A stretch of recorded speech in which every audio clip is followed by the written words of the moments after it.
ओम शांति। 30 मई 2026 बाबा की महावाक्य।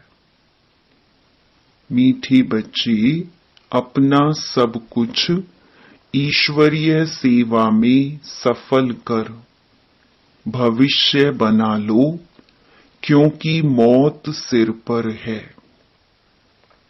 प्रश्न: ज्ञान सुनते हुए भी बच्चों में उसकी धारणा क्यों नहीं होती है? उत्तर: क्योंकि विचार सागर मंथन करना नहीं आता है। बुद्धि योग देह और देह के संबंधों में लटका हुआ है। पहले जब बुद्धि से मोह निकले तब कुछ धारणा भी हो। मोह ऐसी चीज है जो एकदम बंदर बना देता है। इसलिए आप बच्चों को पहला पहला वायदा याद दिलाते हैं। देह सहित देह के सब संबंधों को भूलो और मुझे याद करो। गीत: भोलेनाथ से निराला कोई और नहीं। ओम शांति। बाप बैठ समझाते हैं। अब बच्चों को यह तो अच्छी तरह मालूम है कि बेहद के बाप को ही कहा जाता है बिगड़ी को बनाने वाला। श्री कृष्ण बिगड़ी को सुधार नहीं सकते। गीता का भगवान श्री कृष्ण नहीं, शिव है। शिव बाबा रचयिता है और श्री कृष्ण है रचना। स्वर्ग का वर्षा देने वाला स्वर्ग का रचयिता ही हो सकता है। यही भारत की मुख्य बड़ीते बड़ी भूल है। श्री कृष्ण को बाबा कोई कह नहीं सकता। वर्षा बाबा से ही मिलता है और भारत को ही मिला था। भारत में ही श्री कृष्ण सहजादा, राधे शहजादी गाई हुई है। महिमा ऊंच ते ऊंच एक बाप की है। श्री कृष्ण है ऊंच ते ऊंच रचना, विश्व का मालिक। उनको कहा जाता है सूर्यवंशी डेइटी डिनाइस्टी। गीता आदि सनातन देवी देवता धर्म का शास्त्र है। सतयुग में तो किसको ज्ञान सुनाया नहीं है। संगम पर ही बाप ने सुनाया है। चित्रों में भी पहले यह सिद्ध करना है। दोनों के चित्र देते हैं। गीता का भगवान यह रचयिता है जो पुनर्जन्म रहित है, ना कि श्री कृष्ण रचना। तुम जानते हो, शिव बाबा ही हीरे तुल्य बनाते हैं। गाया भी जाता है हीरे तुल्य कौड़ी तुल्य। बच्चों की बुद्धि में यह रहना चाहिए कि बाप का फरमान है, तुम मुझे याद करो और वर्षे को याद करो। वह है बेहद का बाप। कृष्ण तो है हद का मालिक। भल विश्व का राजा बनता है, शिव बाबा तो राजा नहीं है ना। गीता की वास्तव में बड़ी महिमा है। साथ साथ भारत की भी महिमा है। भारत सब धर्म वालों का बड़ा तीर्थ है। सिर्फ कृष्ण का नाम डालने के कारण सारा महत्व उड़ गया है। इस कारण ही भारत कौड़ी तुल्य बन गया है तो ड्रामा अनुसार, परंतु सावधान करना होता है। बाप समझाते बहुत अच्छी रीति है। दिन प्रतिदिन गुह्य बातें सुनाते रहते हैं, तो फिर पुराने चित्रों को बदलकर दूसरा बनाना पड़े। यह तो अंत तक होता ही रहेगा। बच्चों को बुद्धि में अच्छी रीति रखना चाहिए। शिव बाबा हमको वर्षा दे रही हैं, कहते हैं माम एकम याद करो तो विकर्म विनाश होंगे। कृष्ण को याद करने से विकर्म विनाश नहीं होंगे। वह सर्वशक्तिमान तो है नहीं, सर्वशक्तिमान बाप है। वर्षा भी वह देते हैं। मनुष्य कृष्ण को ही याद करते रहते हैं। अच्छा समझो, कृष्ण ने कहा है। वह भी कहते हैं, देह के संबंध छोड़ मामेकम याद करो। आत्मा तो बाप को याद करेगी ना। कृष्ण तो सभी आत्माओं का बाप नहीं है। यह सब विचार सागर मंथन कर बुद्धि में धारण करना चाहिए। कोई कोई मोह में फंसने के कारण फिर धारणा नहीं कर सकते हैं। तुम गाते आए हो और संग तोड़ आप संग जोड़ेंगे। मेरा तो एक, दूसरा ना कोई। परंतु मोह फिर ऐसी चीज है जो एकदम बंदर बना देते हैं। बंदर में मोह और लोभ बहुत होता है। साहूकार लोगों को भी समझाया जाता है कि अभी मौत सामने खड़ा है। ये सब ईश्वरीय सेवा में लगाओ, भविष्य बना लो। परंतु बंदर मुआफिक लटक पड़ते हैं, छोड़ते नहीं हैं। बाप कहते हैं, जो भी देह सहित देह के संबंध हैं, उनसे बुद्धि योग हटाओ। बाप की श्रीमत पर चलो। तुम कहते हो यह धन बाल बच्चे आदि सब ईश्वर ने दिया है। अब वह खुद आए हैं, कहते हैं तुम्हारा यह धन दौलत आदि सब खत्म हो जाना है।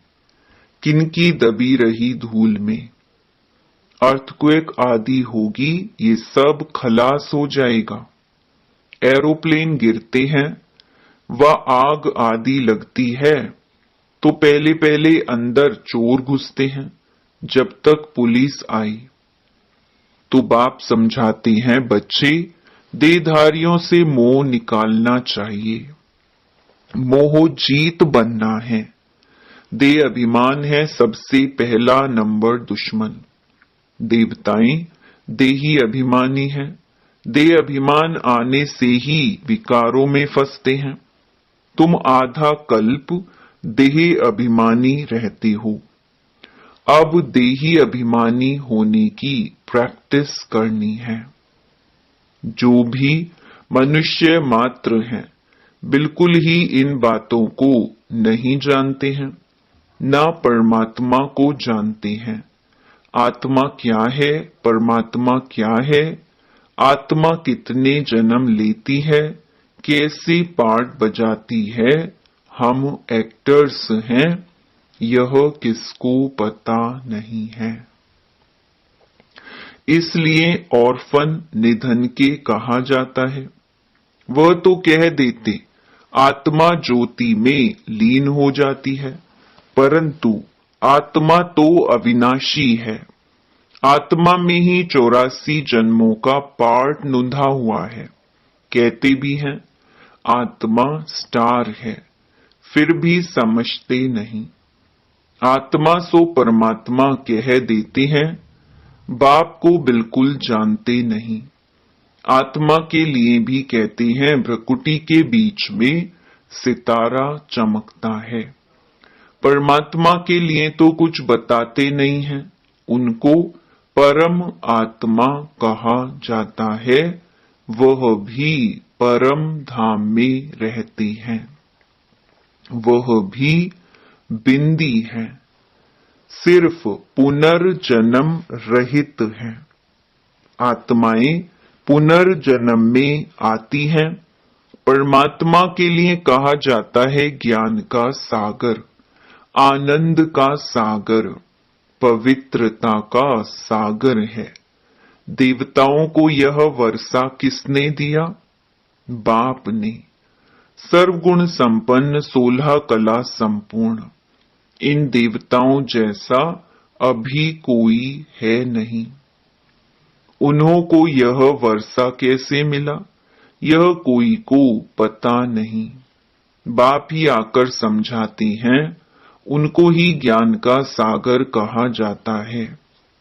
इस समय आकर ज्ञान देते हैं, फिर प्रायलोप हो जाता है, फिर होती है भक्ति। उनको ज्ञान नहीं कहा जा सकता। ज्ञान से तो सद्गति होती है। जब दुर्गति हो तब सर्व का सद्गति दाता ज्ञान का सागर आई। बाप ही आकर ज्ञान स्नान कराते हैं। वह तो पानी का स्नान है, उससे सद्गति हो नहीं सकती। यह थोड़ी बातें भी धारण करनी चाहिए। मुख्य जो अच्छे अच्छे चित्र हैं वह बड़े होने चाहिए, जो कोई अच्छी रीति समझ जाए। अक्षर बड़े अच्छे हों। चित्र बनाने वालों को यह बुद्धि में रखना चाहिए। किसी को भी बुलाना है निमंत्रण देकर कि आकर परमपिता परमात्मा का परिचय लो और भविष्य 21 जन्म के लिए बाप से वर्षा लो। भाइयों बहनों, पारलौकिक बाप से बेहद सुख का स्वराज्य कैसे मिलता है, सो आकर समझो। बेहद के बाप से वर्षा पाना सीखो। इसमें डरने की तो बात ही नहीं। बुलाते रहते हैं, हे पतित पावन आओ। बाप भी कहते हैं, काम महाशत्रु है। पावन दुनिया में जाना है तो पवित्र जरूर बनना है। पतित उनको कहा जाता है जो विकार से जन्म लेते हैं। सतयुग त्रेता में विष होता नहीं। उनको कहा ही जाता है संपूर्ण निर्विकारी दुनिया। विकार है ही नहीं। फिर यह तुम क्यों पूछते हो, बच्चे कैसे पैदा होते हैं? तुम निर्विकारी तो बनो। बच्चा जैसे होना होगा वैसे होगा। तुम यह पूछते ही क्यों हो? तुम बाप को याद करो तो जन्म जन्मांतर के विकर्म विनाश हो जाए। यह है ही पाप आत्माओं की दुनिया। वह है पुण्य आत्माओं की दुनिया। यह अच्छी रीति बुद्धि में बिठाना है। भक्ति का फल भगवान आकर देते हैं। बाप ही सर्व की सद्गति कर स्वर्ग का मालिक बनाते हैं। बाप कहते हैं, अब पवित्र बनो, मामेकम याद करो। यह है महामंत्र। बाप से वर्षा जरूर मिलेगा। बाप कहते हैं, तुम मुझे याद करो तो तुम सतो प्रधान बन जाएंगे। सीढ़ी पर समझाना है। दिन प्रतिदिन हर चीज सुधरती जाती है। इनमें क्लियर कर लिखना है। ब्रह्मा द्वारा आदि सनातन देवी देवता धर्म की स्थापना। जब आदि सनातन देवी देवता धर्म था तो और कोई धर्म नहीं था। जो पवित्र बनते हैं वही पवित्र दुनिया में आएंगे। जितनी ताकत तुम्हारे में भरती जाएगी उतना पहले आएंगे। सब इकट्ठे तो नहीं आएंगे। यह भी जानते हो सतयुग त्रेता में देवी देवताएं बहुत थोड़े होते हैं। पीछे वृद्धि को पाते हैं। प्रजा में तो ढेर होंगे। समझाने वाले भी बड़े अच्छे चाहिए। बोलो बेहद के बाप से आकर के वर्षा लो। जिसको पुकारते हो हे बाबा, उनका वास्तव में नाम ही शिव है। ईश्वर व प्रभु भगवान कहने से यह नहीं समझते कि वह बाप है, उनसे वर्षा मिलना है। शिव बाबा कहने से वर्षा याद आता है। उनको कहते हैं शिव परमात्माय नमः। परमात्मा का नाम तो बताओ। नाम रूप से न्यारा कोई नहीं है, उनका तो शिव नाम है। सिर्फ शिवाय नमः भी नहीं कहना है, शिव परमात्माय नमः। हर एक अक्षर को बहुत अच्छी रीति क्लियर कर समझाना होता है। शिवाय नमः कहने से भी बाप का मजा नहीं आता। मनुष्यों ने तो सब नाम अपने ऊपर रख दिए हैं। तुम जानते हो मनुष्य को कभी भगवान नहीं कहा जाता है। ब्रह्मा, विष्णु, शंकर को भी देवता कहा जाता है। बाप रचयिता तो एक ही निराकार है। जैसे लौकिक बाप बच्चों को रचते हैं ना, वर्षा देते हैं, वैसे बेहद का बाप भी वर्षा देते हैं। भारत को विश्व का मालिक बनाते हैं। सारी दुनिया का पतित पावन एक ही बाप है। यह थोड़े ही कोई जानते हैं। हमारे धर्म स्थापक भी इस समय पतित हैं, कब्र दाखिल हैं। अभी सबकी क़यामत का समय है। बाप ही आकर सबको उठाएंगे। क़यामत के समय ही खुदा भगवान आते हैं। वही ज्ञान का सागर है। लिखा हुआ है, सागर के बच्चे भस्मीभूत हो गए थे, अर्थात काम चिता पर बैठ काले आयरन एजेड बन गए थे। फिर सुंदर कैसे बनेंगे? बाप कहते हैं याद की यात्रा से। योग अक्षर कहने से मनुष्य मौन जाते हैं। बाप कहते हैं मुझे याद करो तो अंतमति सुगति हो। कितना सहज समझाते हैं, फिर भी यह बातें बुद्धि में क्यों नहीं बैठती हैं? दे अभिमान बहुत है, इसलिए धारणा नहीं होती है। बाबा बड़ी अच्छी युक्ति बताते हैं। बेहद के बाप ने जिसको याद करते हैं, उसने क्या आकर किया? भारत को स्वर्ग बनाया था। हद का वर्षा तो जन्म जन्मांतर लेते आए हो। अब बेहद के बाप से 21 जन्म के लिए बेहद का वर्षा लो। सतयुग त्रेता में देवताएं राज्य करते थे। सूर्यवंशी, फिर चंद्रवंशी, सो वैश्य वंशी, फिर शूद्र वंशी। 100 अक्षर डालने से सिद्ध होता है कि वही पुनर्जन्म लेते हैं, वर्णों में आते हैं। बाप समझाते तो सबको हैं। तुम सम्मुख बैठे हो तो खुश होते हो। कोई कोई की तकदीर में नहीं है तो सर्विस करते नहीं हैं। सर्विस करेंगे तो नाम होगा।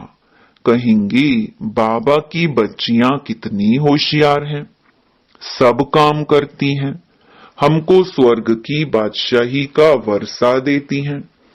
यह वक्खर माना माल भी देती हैं। यह चित्र है अंधों के आगे आईना।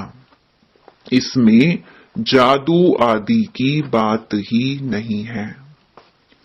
पवित्रता की ही मुख्य बात है। समझते हैं यह अंतिम जन्म है, स्वर्ग में चलना है तो पवित्र जरूर बनना है। विनाश सामने खड़ा है, पावन जरूर बनना पड़े। सन्यासी घर बार छोड़ते हैं पावन बनने के लिए। बाप कहते हैं विनाश सामने खड़ा है, मुझे याद करो तो बेड़ा पार हो जाए। अच्छा, मीठे मीठे सिकिलधे बच्चों प्रति माता पिता बाप दादा का याद प्यार और गुड मॉर्निंग। रूहानी बाप की रूहानी बच्चों को नमस्ते।